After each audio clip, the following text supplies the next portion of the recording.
12वीं क्लास का जो रह गया था कांग्रेस का प्रभुत्व, इस पर अपन ने चर्चा नहीं की थी और आज इस पर अपन चर्चा करते हैं कि कांग्रेस का प्रभुत्व जो है वो किस तरीके से रहा है और क्या उसका प्रदर्शन रहा। प्रथम 3 आम चुनाव और कांग्रेस का जब तक काफी सही प्रदर्शन रहा उसको अपन देख लेते हैं कि क्या क्या स्थिति रही है।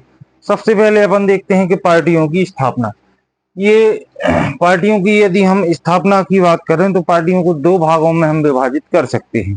पहली वो पार्टियां हैं जो स्वतंत्रता के पहले जिनका गठन हुआ है, यानी स्वतंत्रता जब भारत स्वतंत्र नहीं हुआ तो अर्थात 1947 के पहले की पार्टियां और 1947 के बाद की पार्टी। 1947 के बाद जो पार्टियों का निर्माण हुआ वो स्वतंत्रता के बाद आएंगी और 1947 के पहले जिनका निर्माण हुआ स्वतंत्रता के पहले। तो पार्टियों को 2 भागों में हम बांट सकते हैं।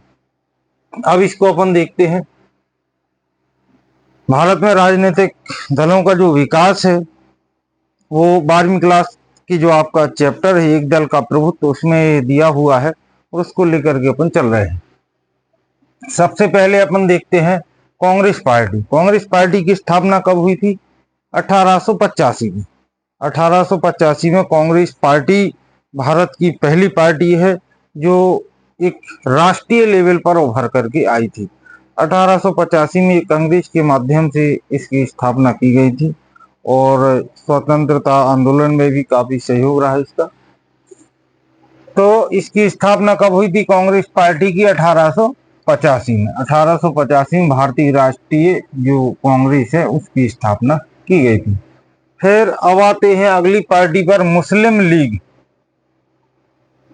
मुस्लिम लीग की स्थापना हुई थी 1906।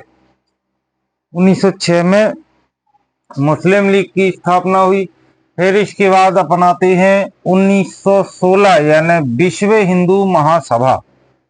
विश्व हिंदू महासभा की स्थापना हुई। 1920 में अकाली दल की स्थापना हुई। 1920 में ही भारतीय साम्यवादी दल की स्थापना हुई और 1938 में फॉरवर्ड ब्लॉक की स्थापना हुई। फॉरवर्ड ब्लॉक तो जो है उस समय सुभाष चंद्र बोस ने कांग्रेस से अलग होकर के फॉरवर्ड ब्लॉक की स्थापना की थी। अब इसके बाद ये तो हो गई कौन सी पार्टी? जो स्वतंत्रता के पूर्व यानी 1947 के पूर्व की पार्टियां हैं, इनकी स्थापना हो चुकी थी जब भारत स्वतंत्र नहीं हुआ था।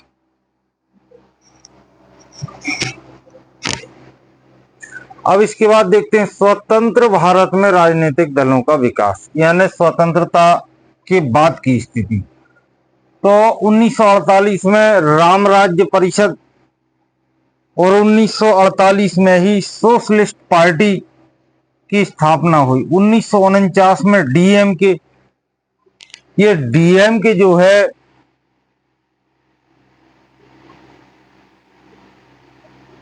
द्रविड़ मुनेत्र कषगम, इसका पूरा जो नाम होता है द्रविड़ मुनेत्र कषगम।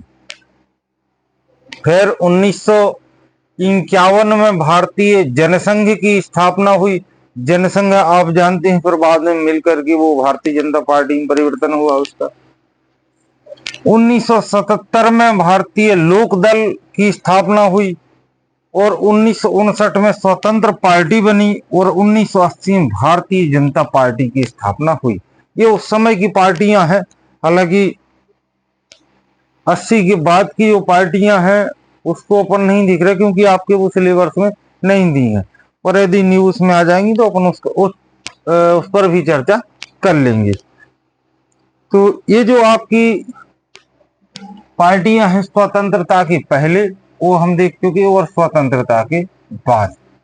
अब जो इसमें जो बचता है आपका, ये तो हो गई पार्टियों की स्थापना।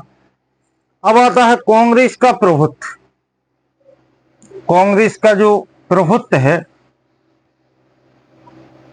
वो एक दल का प्रभुत्व जो आपके इसमें चैप्टर दिया है उसमें अपन देखते हैं, क्योंकि उस समय कांग्रेस ही एक राष्ट्रीय दल के रूप में सबसे ज्यादा प्रभावी पार्टी और ज्यादा मतदाताओं से परिचित पार्टी थी।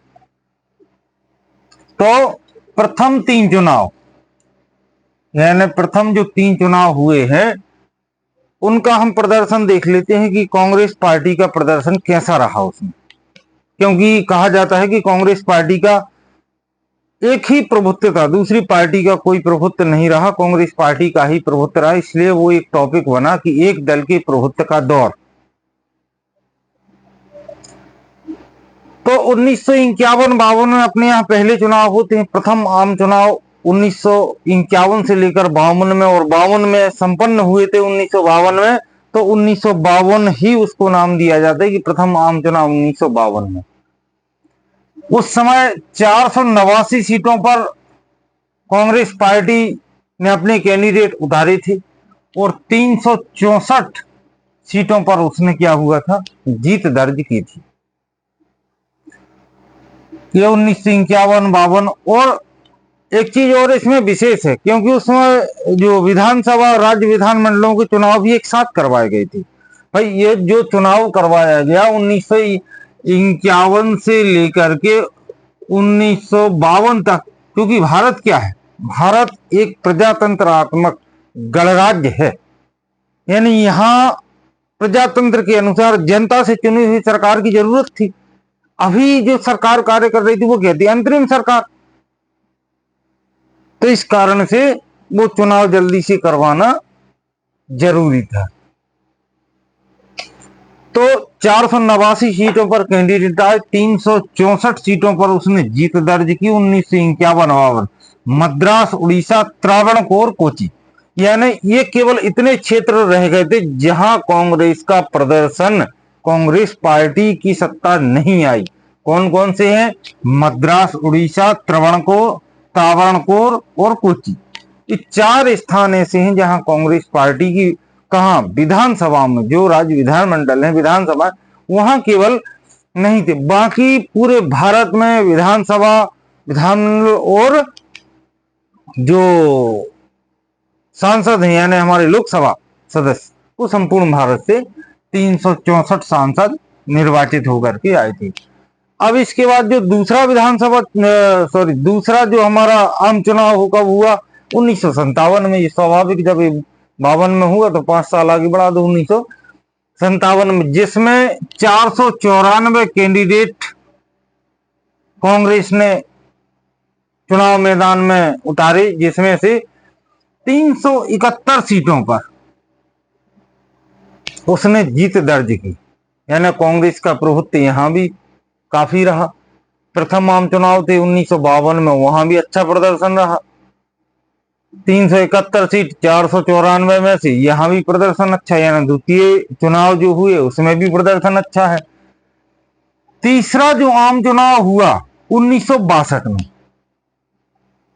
1962 में जब तीसरा आम चुनाव हुआ तो उसमें 494 सीटों में से, यानी 494 कैंडिडेट लोकसभा में कांग्रेस ने दिए और 494 में से 361 पर जीत दर्ज की। ये प्रथम जो 3 चुनाव है, ये पहला चुनाव है 1951 से 52 तक। फिर दूसरा हुआ था अपना 1957 का, और तीसरा हुआ था 1962 का। ये फर्स्ट है, ये सेकंड है, ये थर्ड है, यानी तीसरा चुनाव है। तो इन तीनों चुनावों में कांग्रेस का प्रदर्शन बहुत अच्छा रहा।